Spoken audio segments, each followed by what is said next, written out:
gue Hans Karunia dan selamat datang di channel ini. Gue mau cerita sedikit ya, jadi gue itu kan adalah seseorang yang hobi main game. Dan gue saat ini sedang memakai atau menggunakan konsol yang namanya Nintendo Switch. Nih, lo lihat kan, Nintendo Switch. Sebuah konsol yang menurut gue adalah konsol yang diperuntukkan bagi mereka yang siap untuk membuang atau menghambur-hamburkan uang. Karena semuanya serba mahal. Mulai dari aksesorisnya, dimulai dari gamenya, bahkan sampai hal yang utama dari konsol itu yaitu stick atau Joy-Con-nya itu harganya mahal banget.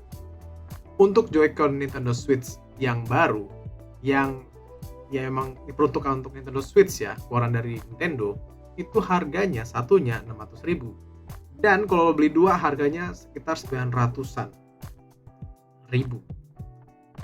Itu hampir 1 juta. Dan untuk gue yang merasa bahwa untuk uang sebanyak itu dengan bentukan Joy-Con Nintendo Switch yang kita tahu untuk lo yang main Nintendo Switch ringkih, gak sih? Kayak gue tuh kadang kalau lagi main dan lagi kesel kadang agak-agak takut karena misalnya gue lagi main tanding sama orang gitu ya pakai Joy-Con terus gue kalah, masa gue banting gitu ya. Gue lebih sayang sama harga Joy-Con-nya dibandingkan kesehatan mental gue gitu, karena gue nggak menyalurkan emosi gue. Nah lalu terus gue nyari-nyari kira-kira ada nggak sih Joy-Con third party lah yang harganya kalau bisa jangan semahal itulah, oke lah mungkin kisaran 700 atau kisaran 600 tapi memberikan pengalaman yang kurang lebih bahkan kalau bisa lebih bagus dan lebih enak dibandingkan menggunakan Joy-Con. Dan gue menemukan satu produk ini dia, yaitu adalah ini dia produknya, kelihatan ya, ini adalah namanya Ine Joypad ya, Joy-Con mereka Ine gitu ya. Di sini tulisannya sih wireless controller ya, wireless controller itu dia ya, karena dia pakai bahasa Jepang ya, dia tuh pakai bahasa Jepang gitu ya. Dan terus ini ya, nah dan kenapa gue tertarik untuk beli ini, karena pertama dilihat dari harganya. Harganya itu adalah 599.000 waktu gue beli. Ini gue beli sekitaran 10 hari lalu lah. Ya, 10 hari atau ya hampir 2 minggu lah, karena tergantung gue upload ini kapan. Nah terus gue coba gitu ya, gue coba unboxing. Dan memang untuk tampilannya simple banget. Di dalam kotaknya itu cuma ada joypadnya, sebutnya Joy-Con aja lah ya, Joy-Con-nya itu. Terus ada kabel USB Type-C ya, USB Type-C karena dia masih harus di-charge menggunakan USB Type-C. Ngomong Type-C aja kebelibet ya, gimana mau ngejelasin ke orang.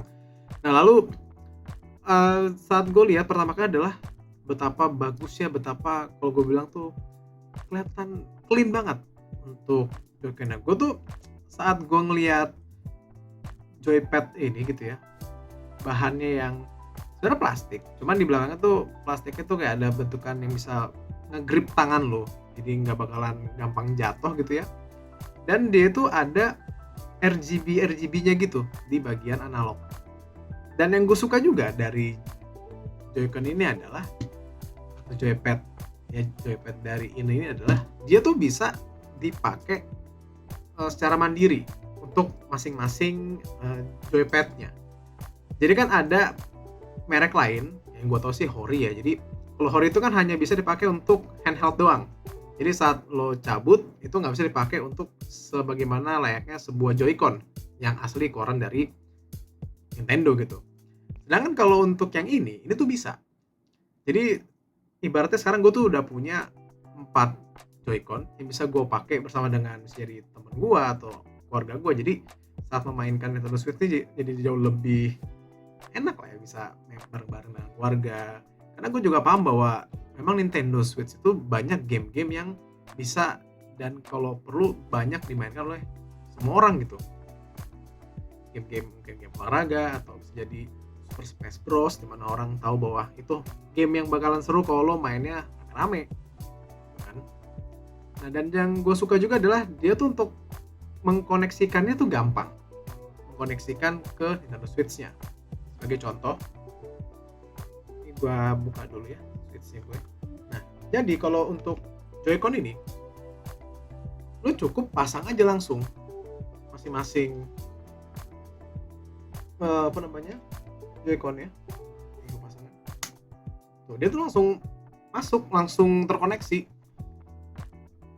Saat lo nanti baru beli pun lo pasang gitu ya, langsung terkoneksi, ada bunyinya klik gitu kan, klik, bukan krak ya. Kalau klik itu terkoneksi, kalau krak itu adalah Anda telah membuang uang Anda untuk barang yang baru aja Anda rusak. Jadi kayak gini nih. Dan yang gue suka adalah karena gue ini ada Nintendo Switch yang versi 2, dimana untuk layarnya masih agak tebel ya bezelnya, tapi dia nyatu, dia tuh nyatu jadinya sama joypadnya dengan warnanya sangat cocok. By the way untuk warnanya tuh udah berapa warna ya, tapi gue suka yang warna hitam karena emang apa ya, gue tuh suka barang-barang warna hitam kelihatan lebih classy aja gitu. Dimulai dari dulu PS4, terus juga handphone dulu gue banyak warna hitam gitu.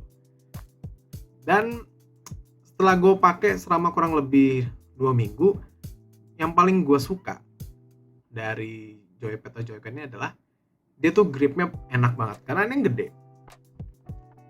itu besar gitu, jadi ngegripnya tuh lebih enak dibandingkan lo pakai joyconnya bawaan Switch yang kecil itu. Gue tuh kalau main pakai joyconnya Switch tuh kayak nggak ada 1 jam tangan tuh udah kesemutan, kayak pegel banget gitu. Sementara kalau pakai ini, gue pakai 2-3 jam pun masih enak untuk dipakai gitu, untuk dimainkan. Lalu juga tombol-tombolnya jauh lebih proper untuk dipencet, itu juga jauh lebih proper. Gue nggak takut bahwa ini bakalan rusak karena jauh lebih tebal juga ya untuk mau tombolnya. Kalau lo pakai yang Switch ini, yang ini nih, tuh bunyinya ini nggak sih, bunyinya tuh kayak klik klik klik klik klik gitu loh, tipis banget gitu. Sementara kalau untuk kalau untuk yang ini tuh, beda kan kedengarannya, ya tek tek tek tek, jauh lebih dalam. Kalau tekan tuh jauh lebih dalam, itu jadi sebuah keuntungan juga gitu. Lalu juga meskipun dia bentuknya besar, tapi tidak mengganggu saat lo mencoba masukkan Nintendo Switch lo ke dock. Dia tuh nggak ada gangguan sama sekali. Dan juga untuk Joy-Con atau Joypad ini, dia tuh ternyata langsung nge-charge saat Switch lo pasang di dock. Jadi fungsinya sama banget kayak Joy-Con. Kan Joy-Con kalau lo pasang ke Switch, lalu Switch-nya lo taruh di dock, dia ikutan nge-charge kan. Ini sama juga. Jadi banyak banget hal-hal yang sebenarnya mirip fungsinya sama dengan Nintendo Switch. Sama dengan Joy-Con atau Nintendo Switch. Nah, tapi seperti halnya buatan manusia, pasti ada kekurangannya dong. Tidak mungkin semuanya bagus, tidak ada masalah. Karena kalau semuanya tidak ada masalah, tidak ada kekurangan, itu ngalah-ngalahin Tuhan gitu kan. Masalah yang gue dapatkan setelah gue beli ini adalah gue jadi nggak bisa pakai yang namanya case dari Nintendo Switch. Ini case-nya third party juga, tapi dia tuh emang pas banget dipakai gitu ya saat lo menggunakan Joy-Con-nya Switch gitu. Saat ini setelah gue pakai yang besar yang begini, ya jadi nggak bisa dibawa-bawa kalau pakai joypad atau Joy-Con dari Ina ini. Dan yang paling terakhir sebenarnya gue bilang kekurangan yang minor, tapi sebenarnya kalau bisa sih ada gitu ya, yaitu adalah ini dia. Lo tau ini apa? Ini adalah Joy-Con Grip. Untuk Ina dia nggak ngasih namanya Joy-Con Grip, dan kita nggak bisa masukin ke sini, nggak bisa, karena kan bentuknya bongsor gitu ya. Paling lo harus antara ngebongkar yang namanya Joy-Con Grip lo, atau lo bisa beli yang third party gitu. Sementara kan kalau ada merek lain juga, kalau nggak salah mereka Omelette Gaming gitu ya, itu kan dia udah langsung menyertakan dengan Joy-Con gripnya dengan harga yang berbeda 80.000 ya kalau nggak salah. Jadi tergantung di lu mau pilih yang mana. Tapi kalau gue sendiri, gue sangat senang dengan barang yang gue beli sekarang karena harga yang gue bayarkan tuh sesuai dengan apa yang gue dapatkan. feel bermainnya kan paling utama tuh kalau lo beli ya, Joy-Con atau Joypad untuk main Switch, yang penting adalah feel-nya saat lo main kan. Dan gue ngerasa itu enak. Bisa gue pakai saat tiduran, bisa gue pakai saat lagi jalan gitu ya. Bisa gue pakai saat lagi di kamar mandi. Saat di kamar mandi lo lagi pengen membuang sesuatu dari perut lo gitu kan, ya lo bisa sambil main, dan itu merupakan sebuah hal yang gue bilang sih upgrade dari menggunakan Joy-Con yang memang untuk secara fungsi masih jauh lebih lengkap dia menggunakan yang namanya Joy-Con dari Switch, tapi dengan harga yang ditawarkan 600.000, gue rasa menjadi sebuah pilihan yang cukup affordable untuk lo semua yang membutuhkan Joy-Con alternatif ataupun Joy-Con tambahan untuk diri lo sendiri. Ya, jadi itu dia untuk konten di episode kali ini. Silakan yang mungkin mau komentar, mau ngasih saran, silakan lo ketik di bawah.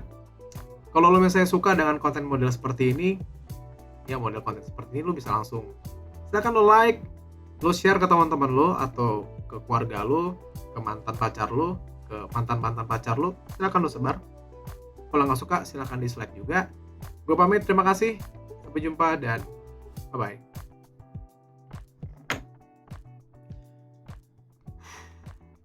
Video pertama.